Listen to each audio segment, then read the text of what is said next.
बात करते हैं सरयू एक्सप्रेस कांड की, जिसमें आज बहुत बड़ा एक्शन हुआ। सरयू एक्सप्रेस में एक महिला कांस्टेबल के साथ बर्बरता करने के आरोपी का एनकाउंटर हो गया। जी हां, महिला सिपाही पर हमले का आरोपी ढेर कर दिया गया।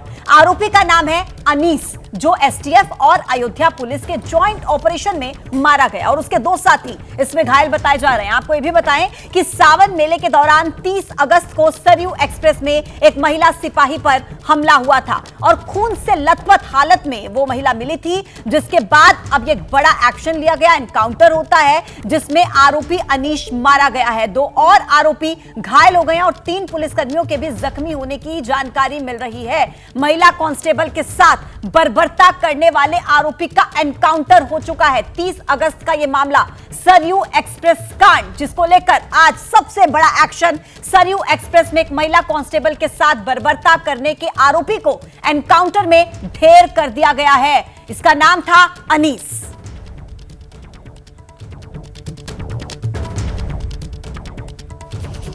तो चलिए हम आपको टाइमलाइन बताते हैं। सरयू एक्सप्रेस कांड कब कब क्या क्या हुआ। यह मामला सामने आता है 30 अगस्त को। महिला सिपाही पर ट्रेन में हमला होता है। टाइमलाइन यहां से शुरू होती है। क्या होता है 30 अगस्त को? खून से लथपथ महिला सिपाही का शव मिलता है और यह मामला प्रकाश में आता है। फिर अगली तारीख आती है 3 सितंबर की। हाईकोर्ट ने मामले का स्वतः संज्ञान लिया। 30 अगस्त का, माफ कीजिएगा, यह तारीख है। स्वतः संज्ञान लिया गया है हाईकोर्ट की ओर से। उसके बाद आगे बढ़ेंगे, अगली तारीख का भी जिक्र करेंगे ताकि आप समझें कि 3 सितंबर को किस तरीके से क्या चीजें हुई। चीफ जस्टिस के आवास पर स्पेशल बेंच की बैठक हुई। इस मामले पर स्वतः संज्ञान लेने के बाद क्या हुआ चीजें, और यह देखिए कि 16 सितंबर को यहां पर आरोपियों पर 1 लाख रुपए का इनाम घोषित कर दिया गया। उसके बाद अगली तारीख आती है 22 सितंबर की।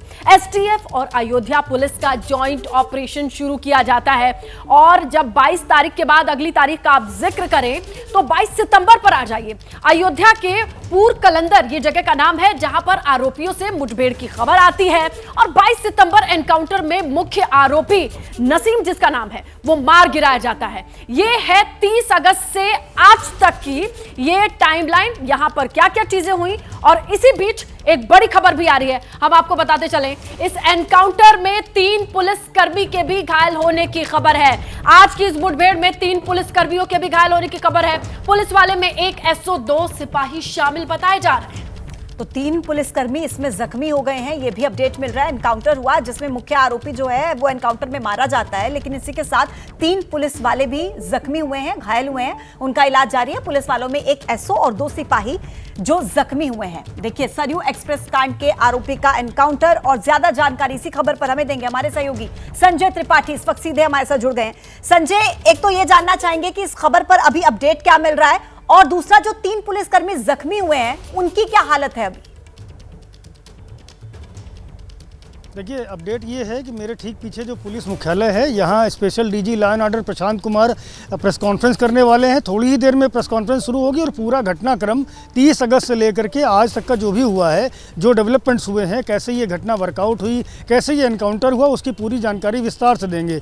लेकिन मैं आपको बताना चाहूँगा, ये जो घटना थी 22 दिन तक ये पुलिस के इकबाल के लिए चुनौती बनी रही।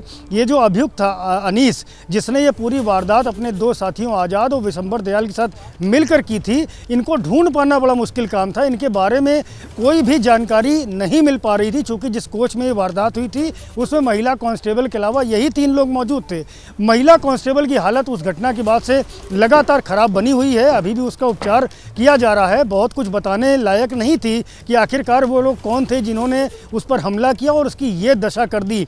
लेकिन हाल ही में एक सीसीटीवी फुटेज यूपी एसटीएफ की ओर से जारी किया गया और साथ ही साथ मुखबिर तंत्र को एक्टिवेट किया गया। पूरी जो एसटीएफ की और यूपी पुलिस की डेडिकेटेड टीम है। बिल्कुल संजय, आपको रोकना इसलिए चाहेंगे, जिस सीसीटीवी फुटेज का जिक्र हमारे सहयोगी संजय कर रहे हैं, वो सीसीटीवी फुटेज हम आपको दिखाते हैं। यही वो फुटेज है जिसके जरिए आप समझेंगे कि स्टेप बाय स्टेप क्या चीजें हुई थी। इस घटनाक्रम का ये सीसीटीवी फुटेज सामने आया है, जहां पर इस लाल घेरे में आप एक शख्स को आगे बढ़ता देखेंगे। 2 लोग आगे बढ़ रहे हैं, सीढ़ियां चढ़ते हुए लाल घेरे में एक शख्स दिख रहा है, उसके बगल से महिला गुजर रही है, उसके पीछे से भी एक शख्स आता दिखाई दे रहा है और ये सीसीटीवी फुटेज है जो बेहद अहम माना जा रहा है। इसकी डिटेल्स जैसे ही प्रेस कॉन्फ्रेंस होगी, जहां डीजी लॉ एंड ऑर्डर मौजूद हैं, प्रशांत कुमार सारी चीजें समझाएंगे, बताएंगे। लेकिन ये अहम सीसीटीवी फुटेज इस वक्त एबीपी न्यूज के पास है जो हम आपसे साझा कर रहे हैं। देखिए, लालगिरी में जो दो शख्स दिखाई दे रहे हैं, पोलो नेक टी शर्ट पहनी हुई है, बैकपैक लिया है और स्टेज से ऊपर बढ़ते हुए आगे बढ़ते दिखाई दे रहे हैं। सीधा लिए चलते हमारे सहयोगी संजय त्रिपाठी के पास जो इस वक्त मुख्यालय के बाहर खड़े हैं। जी संजय, वो फुटेज हमने दिखाई दर्शकों को। अब जी देखिए, बिल्कुल मैं आपको बताना चाहूँगा कि यही सीसीटीवी फुटेज जो है, इससे पुलिस को मदद मिली। यही जो विजुअल्स हैं वो दिखाए गए पीड़ित कांस्टेबल को, उसने शिनाख्त की और अनीस खान की शिनाख्त हुई।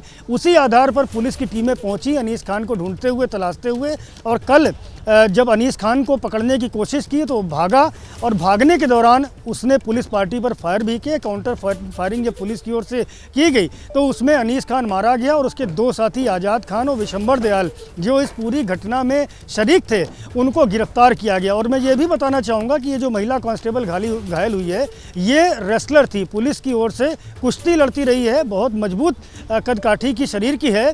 और जब अनीस खान ने इससे ट्रेन में छेड़छाड़ की तो इसने डट कर मुकाबला किया, अनीस खान को धूल चटा दी। लेकिन उसके जब दो साथी विशंबर दयाल और आज़ाद आए हैं तो उनकी मदद से इन तीनों ने मिलकर उसको बुरी तरह पीटा है। उसका सर जो खिड़की होती है रेलवे की ट्रेन की, ठीक है संजय, यानी कि अब बस इंतजार उस प्रेस कॉन्फ्रेंस का है जो एडीजी की तरफ से की जाएगी। उसके बाद सभी चीजें एक एक करके क्लियर हो जाएंगी।